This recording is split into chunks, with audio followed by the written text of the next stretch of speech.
Hello everyone, and welcome to my channel General Hospital today. I hope everyone is having a wonderful day. Before we begin, please hit the subscribe button and give this video a thumbs up. The muted glow of the morning sun struggled to pierce the thick haze hanging over Port Charles, a meteorological reflection of the collective mood in a town perpetually braced for the next catastrophe. Friday, September 26, 2025, promised no respite from the relentless tides of drama, betrayal and desperate love that defined life within its borders. Within the sterile antiseptic-scented halls of General Hospital, the new day was not a fresh start, but a continuation of crises left unresolved in the waning hours of the night. In the dim quiet of the ICU waiting room, the silence was a heavy living entity. It was broken only by the soft rhythmic sound of Elizabeth Weber's knitting needles, a nervous habit that belied the storm of anxiety in her eyes. Seated beside her, Hamilton Finn looked as though he had been physically aged by the events of the previous 24 hours. The stubble on his chin was more pronounced, his shoulders slumped under the weight of a guilt so profound it was almost tangible.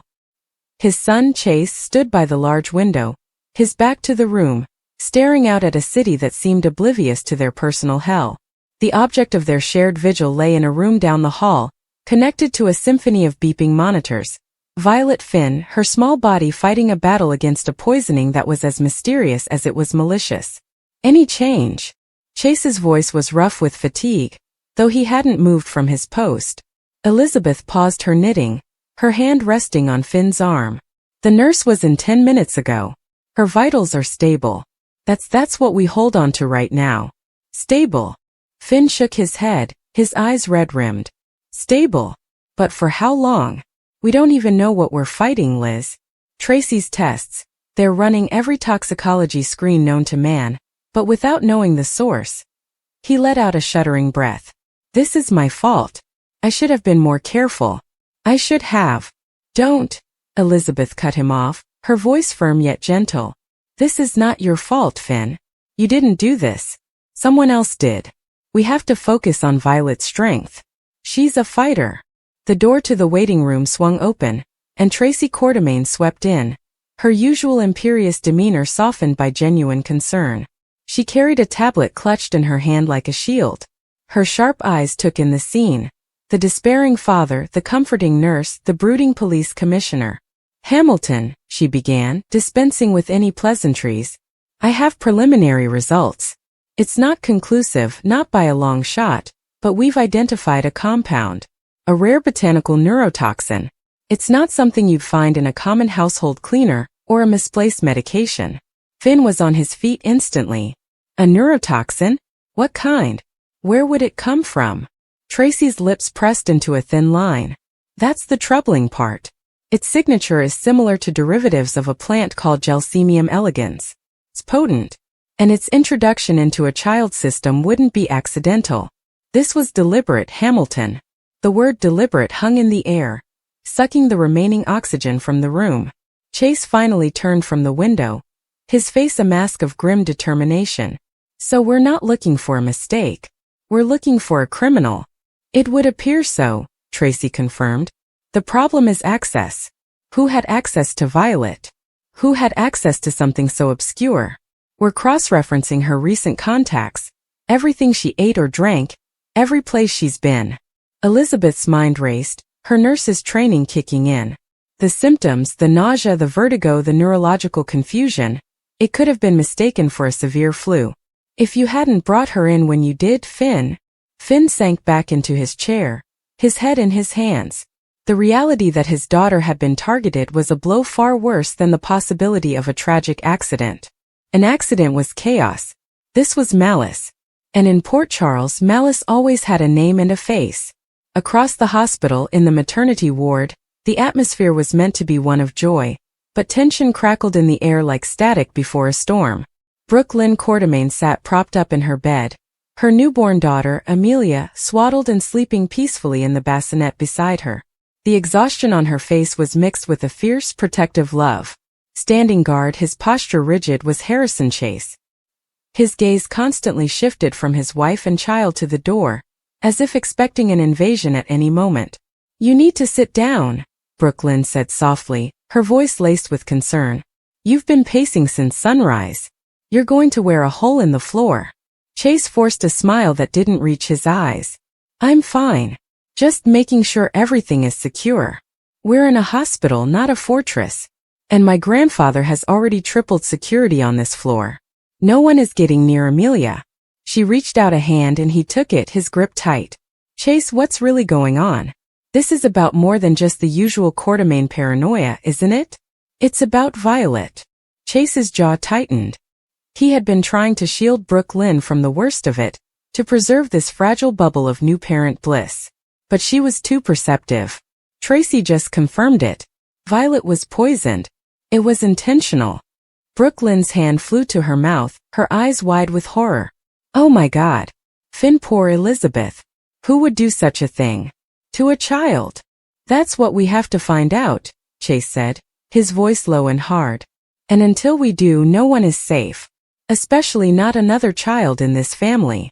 His eyes drifted to Amelia, sleeping so innocently, so vulnerably. The world, which had always contained shadows, now felt pitch black. The threat was no longer abstract. It was here, inside the walls of the hospital they all considered a sanctuary. The poisoning of one little girl had sent a clear, terrifying message to every parent in Port Charles. No one was beyond reach. The source of much of that pervasive fear was currently holding court in a corner booth at Kelly's diner. Cyrus Renaud, sipping a cup of black coffee, looked every bit the benevolent, reformed man of the cloth he purported to be. His smile was placid, his eyes held a practiced warmth, but the calculating intelligence behind them was never fully hidden. Seated across from him, Laura Collins, the mayor of Port Charles, wore an expression of polite skepticism. I appreciate you meeting with me, Laura, Cyrus said, his voice a smooth, unctuous baritone. I know your schedule is demanding, especially with this unfortunate business at the hospital. Laura stirred her tea, choosing her words carefully. The well-being of a child is always a priority, Cyrus. But you said you had information. In a manner of speaking, he replied, setting his cup down with deliberate care. I'm concerned, Laura. Deeply concerned. This attack on young Violet Finn, it feels like an escalation. A symptom of a sickness in this town. A sickness of lawlessness and moral decay. We have an excellent police force led by your own brother, Laura pointed out, her tone even. I'm confident they will find who is responsible. Are you? Cyrus leaned forward slightly, his gaze intensifying. Chase is a good man, but he's stretched thin. The PCPD is reactive. They respond to crimes. What this city needs is a proactive approach. A spiritual cleansing. People are lost, Laura. They need guidance. They need a community anchor. A place to find solace and strength. Laura knew exactly where this was heading. You're speaking of your community center, I presume. The Port Charles Hope Center is more than a building, Cyrus declared, spreading his hands. It's a beacon. It's a place where the hungry can be fed, the addicted can find support, the lonely can find fellowship. But our efforts are hampered by bureaucracy. Permits, zoning hearings, inspections. I'm asking for your help, Laura. For the good of the city, cut the red tape. Let us open our doors fully. Let us be the healing presence Port Charles so desperately needs in this dark time. It was a masterful performance. He was using a child's poisoning as leverage to push his own agenda, wrapping his ambition in the language of compassion and community. Laura felt a chill that had nothing to do with the diner's air conditioning. She remembered the old Cyrus, the drug lord who had terrorized the city. She saw the same ruthless ambition now, merely cloaked in a different uniform. I understand your passion, Cyrus, she said, maintaining her diplomatic composure. And I support any legitimate effort to help our citizens. But the rules are in place for a reason. They ensure safety and accountability. I will look into expediting what I can, but I cannot and will not bypass the proper channels. Not even in a crisis. Cyrus's smile remained, but it tightened at the edges. The warmth in his eyes cooled by several degrees. I see. Well, I appreciate your honesty, Madam Mayor. I just hope that no one else has to suffer while we wait for the wheels of bureaucracy to turn. The threat was veiled, but it was there. As Laura left the diner, she felt the weight of Cyrus's gaze on her back. She knew this wasn't over. He had chosen his moment, and he would not be easily denied. The battle for the soul of Port Charles was entering a new, more insidious phase. That battle was being fought on another front within the sleek, modern confines of the Aurora Media offices. Nina Reeves sat behind her desk, but her attention was not on the financial reports in front of her. Her mind was miles away, trapped in the memory of a confessional, of the words that had shattered her world and her marriage.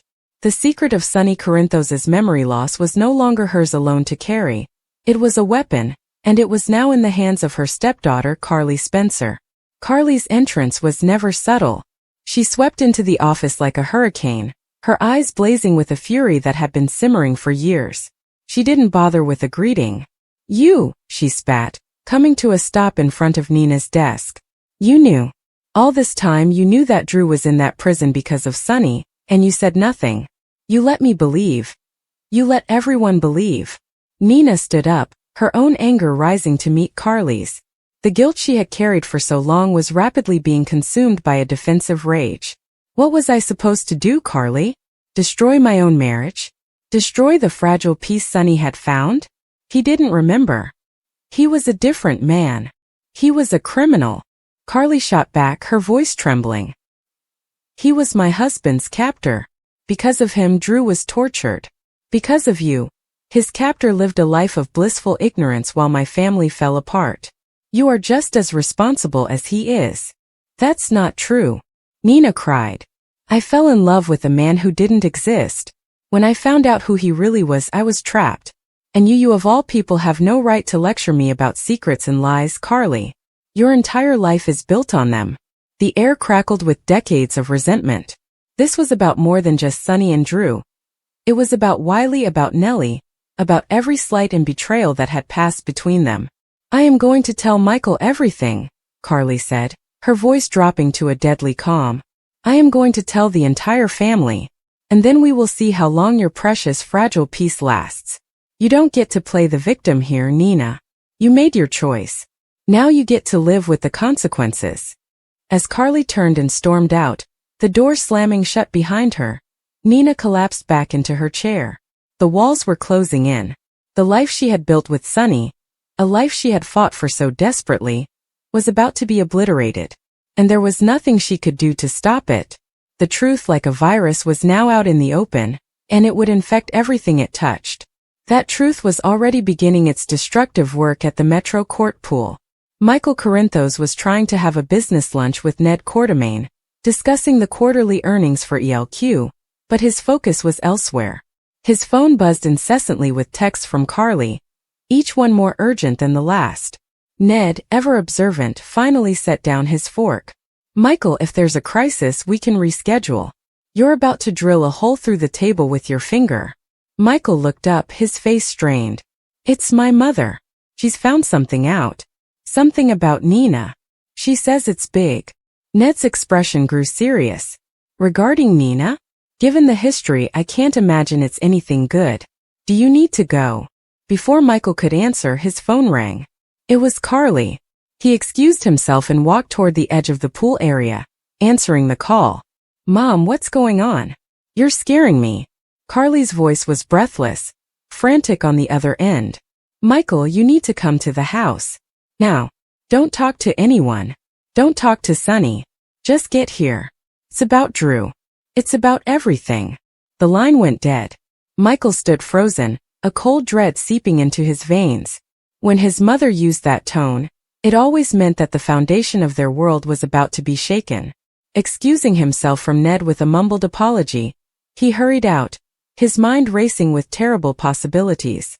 The calm of the pool area, with its sparkling water and lounging guests, felt like a cruel illusion.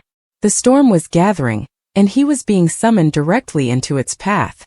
Back at General Hospital, in the quiet solitude of the on-call room, Elizabeth Weber had finally convinced Finn to try to get some rest. He lay on the small cot, his body tense even in sleep. Elizabeth watched him for a moment, her heart aching. She knew the torment he was enduring. As she turned to leave, her phone vibrated. It was a text from Hamilton Finn's phone. But Finn was asleep. Her blood ran cold. She looked at the screen. The message was from an unknown number, but it was addressed directly to her. The past has a long shadow, Nurse Weber. Some poisons are brewed over years, not in a lab. Look closer to home. Elizabeth stared at the words, her breath catching in her throat. It was a warning. A threat. And it was intimately tied to her history. What did her past have to do with Violet? The message was cryptic, but its intent was clear. The person responsible was not some random stranger. They were someone who knew them. Someone who knew her. The investigation had just become terrifyingly personal. In the depths of the PCPD evidence lockup, Detective John Jagger-Cates was a man possessed. Boxes and files were spread out around him, a chaotic monument to his obsession. He was chasing a ghost, the ghost of his sister, Ginger, and the man he believed was responsible for her death, Jason Morgan. But Jason was gone and the trail was cold. All he had were old case files, rumors, and a burning need for vengeance that had consumed him for decades. His partner, Detective Maya Ward, found him there, his face illuminated by the harsh glow of a computer screen. Jagger, you've been down here for 8 hours. You need to eat. You need to sleep. I need answers, Jagger growled, not looking up from a faded incident report from 1998. There's something here. I can feel it. Sonny Corinthos, Jason Morgan, they were a unit. You can't have one without the other. If Jason is really dead, then Sonny knows what happened to my sister. He always knew. Maya leaned against the doorway, her arms crossed. And how do you plan on getting Sonny Corinthos to confess to a crime from 30 years ago? He's a fortress, Jagger. He's got lawyers, bodyguards, and an entire organization that answers to him. You're a police detective, not a one-man army. Jagger finally looked at her, his eyes haunted. Then maybe I'm not going through the front door. Maybe I need to find a crack in the foundation. Everyone has a weakness, Maya. For Sonny, it's his family. It's his kids. It's Carly. Jagger, no, Maya said, her voice firm with warning. That's a line you don't cross. We do this by the book. The book. Jagger let out a bitter laugh, gesturing to the dusty boxes around him. The book got us nowhere.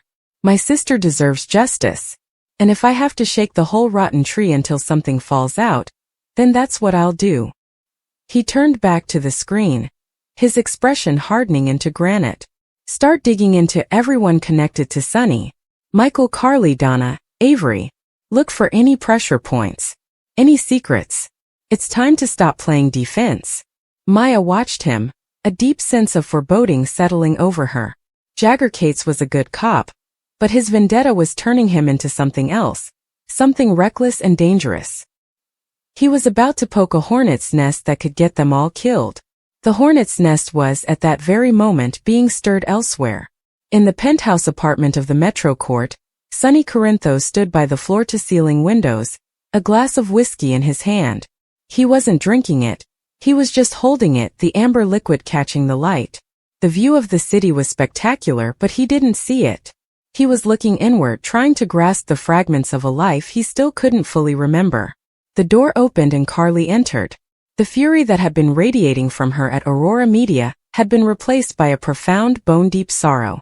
She looked at the man she had loved for most of her life, the father of her children, and saw a stranger. Sonny turned. Carly, I wasn't expecting you. He took in her expression, and his guard went up immediately.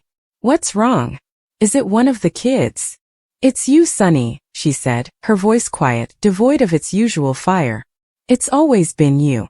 She walked further into the room, stopping a few feet from him. The space between them felt like a chasm. I know, she said, the two words hanging in the air, heavy with finality. Sonny frowned. You know what? I know about Nixon Falls. I know about the memories you lost. And I know that you knew who you were long before you came back to us. I know that you let Drew Kane rot in a prison camp while you played house with Nina Reeves. The silence that followed was absolute. Sonny's face went through a rapid series of emotions. Shock, denial, fear, and finally a grim acceptance. The secret was out. The wall between his two lives had just been demolished. Carly, he began, but he had no words. There was no explanation that could possibly suffice. All this time, she continued, a tear finally tracing a path down her cheek. I fought for you. I defended you. I built a life with you based on a lie. You weren't a victim of circumstance, Sonny. You were a conscious participant. You chose to stay there. You chose her. Over me. Over your family. Over everything. It wasn't a choice, Sonny said, his voice rough. I was lost. You were found. Carly shouted, the anger breaking through. You were found and you hid. You let me believe you were dead. You let Michael run the business. You let your children mourn you. For what? For some fantasy with a woman who knew exactly who you were and lied to all of us. She took a step back, shaking her head. I don't know who you are anymore. The man I married would never have done this. The Sonny I knew would have burned the world down to get back to his family. Maybe that man is gone, Sonny said softly, the admission costing him dearly. Carly looked at him, and in that moment, any last shred of hope for their marriage died in her eyes. Yes, she whispered. I think he is. She turned and walked out, leaving Sonny alone in the vast, silent penthouse. He looked down at the glass in his hand, then hurled it against the wall, where it shattered into 1,000 glittering pieces. The truth had arrived, and as he always feared it would, it had destroyed everything. As evening began to settle over Port Charles, the disparate threads of the day's drama began to intertwine, pulling the city's inhabitants closer to a collective precipice. At the Quartermaine mansion, Tracy Quartermaine presented her findings to a gathered family, her voice grave as she explained the rarity of the toxin used on Violet. The list of suspects was small, but every name on it was a friend, a colleague, a loved one. The enemy was among them. In a quiet suburban house, Jagger Cates pored over photographs of the Corinthos family, his finger tracing the face of Michael Corinthos. A plan was beginning to form in his mind, a dangerous, unethical plan that would use Michael as the lever to break Sonny. At the hospital, Elizabeth Weber showed the cryptic text message to Finn and Chase. The message had shifted the entire investigation. The question was no longer just who, but why Elizabeth? The past she had worked so hard to bury was reaching out from the grave, threatening the people she loved in the present. And at the Metro Court, Nina Reeves received a phone call. It was from an unlisted number. A familiar, chillingly calm voice spoke only a few words before the line went dead. The first domino has fallen, Nina. Are you ready for the cascade? She sank onto her sofa, the phone slipping from her numb fingers. The cascade had already begun. Carly knew. Sonny knew she knew. The fallout would be nuclear. And somewhere in the city, a poisoner smiled, knowing that their work was only just beginning. The shadows of Friday, September 26, 2025, were long, and they promised a night and a future, filled with an unbearable tension. The calm was officially over. The storm was now